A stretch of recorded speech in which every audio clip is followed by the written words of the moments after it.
Okay, well, good morning. I'm Mark Pillsbury from editor of Cruising World magazine, and here today with Sarah Angel Jones from, she's the sailboat sales manager for Beneteau, and she's at her office in Newport, and I'm in my office in Boston, and we're here today to talk about the new Beneteau 40.1.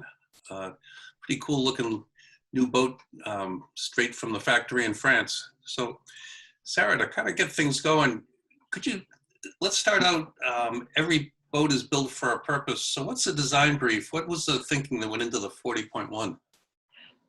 Well, for this boat, I mean, it's the Oceanis range is primarily known to be a cruising range, although it does offer great performance. This boat was meant really for comfort and easy maneuvering and a great way to get out on the water, either for day sailing or cruising.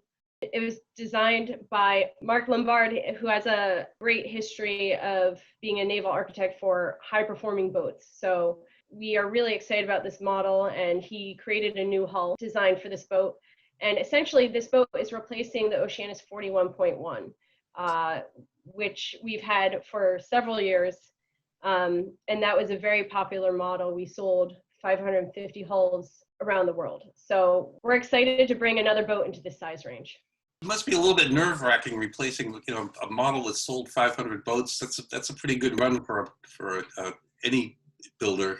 And but I noticed the last couple of Beneteaus that I've been on seem to be, I don't know, kind of peppier. Is that intentional to try to up the performance of these boats a little bit?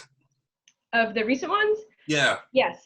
Well, we have options to make it more high performance or just more cruising oriented. But yes, we want to be able to accommodate different sailors. Some people come off racing and they still want that high performance, but they're ready to cruise. So we give a few options and features that allow them to build the boat as they want it to perform. So we'll get into the options in a little bit, but sort of let's take a little tour of the boat. Usually at the boat show, you're walking down the dock and you step from the dock onto the swim platform. So why don't we start there and kind of, walk us through sort of the cockpit area and what's going on deck. Well, specifically, I love this swim platform on this boat. It's really large, as you can see. When you open the transom, there's an intermediate step. It makes from going to the cockpit down to the platform really easy, comfortable for all ages. There's a swim ladder that drops down. So it's really easy to get in and out of the water on this boat when you're at anchor. When you enter the cockpit, you'll see that it has 2 consoles for driving. Everything you need to access is accessible from the helm in regards to the throttle, the engine control, bow thruster, the navigation screens. And at the helm, there are fold-down seats. So you can drive while sitting, but you can also fold them back up if you want more space and stand while you drive. We really take advantage of the beam of the boat and have a nice big cockpit. You'll see the benches to sit around the table are actually just shy of 6 feet in length. So that's pretty substantial. And we have a nice option for a deluxe table. It has fold down leaves. There's an option to have a little cooler to keep your drinks in that's refrigerated. So there's plenty of space for people to sit and eat as well.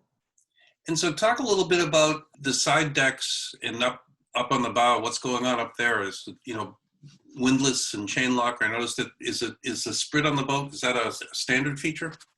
So the sprit comes when you order the downwind pack. Essentially, we have a couple of packs, both upwind and downwind pack, to, again, accommodate what kind of sailing you want to do, what sail plan you're comfortable with.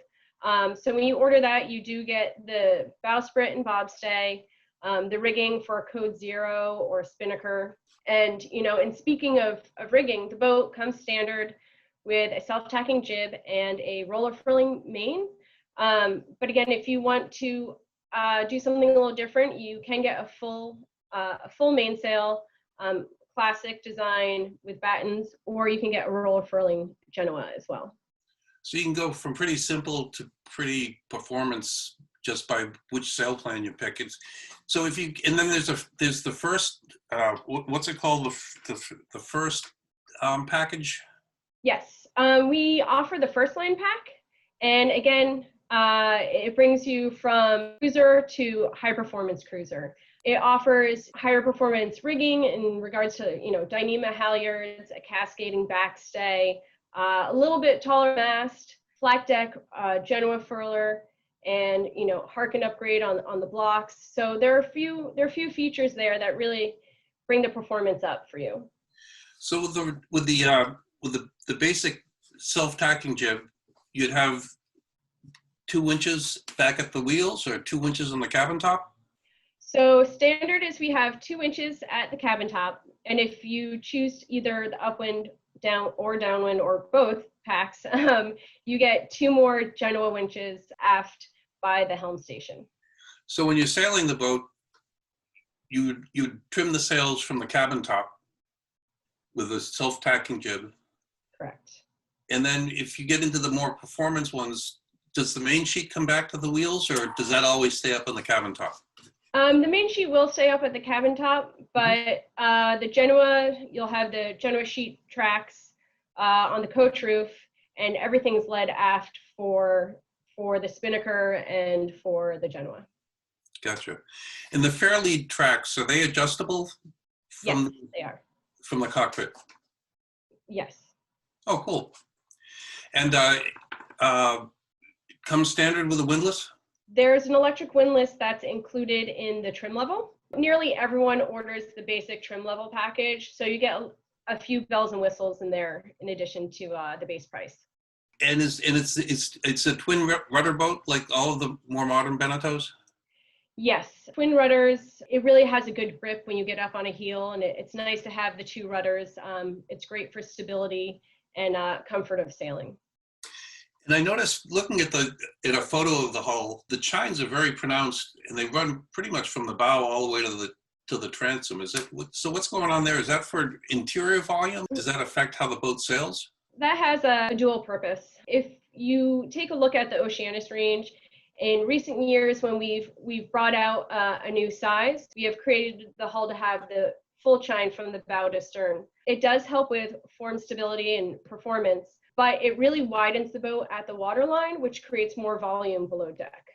I haven't been aboard the 40.1 yet, but I know the other in this new range, or the new look of the Beneteaus, the room in the forward cabin is tremendous. You're able to get into the bed from either side, and it's pronounced how much room it creates. Well, we found that when you go below deck on this new 40.1, you'll be really impressed by the space and just the ability to move around freely. And in fact, this is the only boat in the size range where you have a clear path from the companionway to the forward stateroom. Most boats in this size range, you'll notice that the salon table really takes the salon space and you have to walk around it. And this is very clear, and you can have 6 people sitting at the table below deck, but still no one's obstructing your way, and it's really quite spacious. So kind of walk us through the standard model that probably will be popular here in the US. Can you describe the layout of that? So our standard layout is 2 cabins and 1 head, but also there's a workshop. So this boat has great storage, and the workshop is accessible by the port side cockpit settee. So you can open that up and reach down to the workshop area. Something a lot of people will notice is that we have a C-shaped galley. And this is really something different for us in recent years. I personally think it's great. It creates a lot of space to prepare dinner. It has a double sink. Someone else can also, sit and cook with you, but you're also not in the way, and you don't feel crammed in the way you sometimes do on other boats with smaller galleys. Yeah, it's kind of like a modified inline galley that was always kind of popular in Europe, and the Americans always seem to want to have this little L shaped in the back, but I think it looks nice, and it really opens up that middle section of the boat. Mm-hmm. It seems it's a compromise kind of between the straight galley and the L galley. And so then the owner's cabin forward, what's going on up there? Very spacious. With the standard layout, you have 2 hanging lockers. There's really plenty of storage space. There's good light coming in through the port lights. And as you said, you can access the bed from both sides, which you don't always get on a boat this size. And then there's an option for a 4-cabin boat. There is. It's 4 cabins and 2 heads. So how do you, so you got, obviously you have the 2 aft cabins. What happens up at the front of the boat that lets you put the other cabin in? It does change the shape of where you're sleeping in the berth a little bit, but it takes the starboard side corner of that berth for the head. But again, still very accessible to the port side of the bed, and it's not as accessible from the starboard. So are you guys thinking that's mostly for is somebody putting the boat into charter? It's certainly an option for charter, and I think it depends how big your family is and who you want to sail with. Yeah, 4 cabins in a 40-foot boat is kind of that might be a world record. It's pretty good. What's the base price on the boat delivered East Coast US? $244,000. And that's sail away with sails and everything? Yes, that comes with your self-tacking jib and roller furling main. And any electronics in that price? Most of your electronics you will order in a coastal pack or an offshore pack. Whose instruments are you using these days? Primarily B&G. So if you were to get the, roller furling Genoa and a roller furling main and maybe a Code Zero, what would a boat like that, air conditioning, if the base boat is 244, what would a typical boat be? So we do offer a lot of packages, as we've discussed a bunch of them. Realistically, once you build your boat, you're probably going to pay around $360. Around $360 it would be a typical price going out the door. Yeah. Okay. And are there any special packages for the American market? We do offer all of our packages both abroad and here. When it comes to popularity in the United States, definitely both the upwind and downwind pack, the trim level. We do have some people who are interested in the first line. I would say the upwind and downwind pack are most popular. And then, of course, you can get a coastal and an offshore pack for your electronics. And so what could just talk a little bit about those? Because I think people are kind of interested in the, what the instruments are and stuff. So with the coastal pack, you get your navigation screen on the starboard side of the boat, and it has basically everything you log, your speed, your Windex. When you upgrade to the offshore pack, you get a wireless autopilot, and you have screens at both the port and starboard helm station. And is there provisions to put a plotter of some sort down below at the nav station? Yes, there's also an option to get a 12-inch screen by the chart table. And so is hull number 1 in the US yet? Or not hull number 1, but are there boats here in the US yet? So we have our first Oceanis 40.1 arrived a couple of weeks ago to Annapolis. So we're really excited. That's actually hull number 3. And that is a boat. If anyone wants to come and see the boat, please contact your local dealer and we can arrange a visit and a test sail. Have you talked to anybody in the Annapolis office that's been out sailing yet? Yes, they said she was quick to get up to speed, and they even tested her out a little bit and stalled her out, and they could get her moving again pretty quickly. Cool. Look forward to seeing it. Hopefully there's an Annapolis boat show and get out on the boats afterwards. Anything else you should be telling us about the boat? Well, I mean, it's a very important size range for us. The 40-foot range, it really is a sweet spot for Beneteau sailboats. And as we said, the success of the 41.1 was so great that we're really looking forward to, meeting those same expectations and possibly surpassing them. And we have, a new hull design and great interior volume. And we really look forward to bringing this boat to the American market. Cool. Really can't wait to see it. So with that, I think we can kind of wrap up this sneak preview of the 40.1. Looks like it's going to be a fun boat to go sailing on. For Cruising World, this is Mark Pillsbury. See you at the boat shows. Thanks, Mark.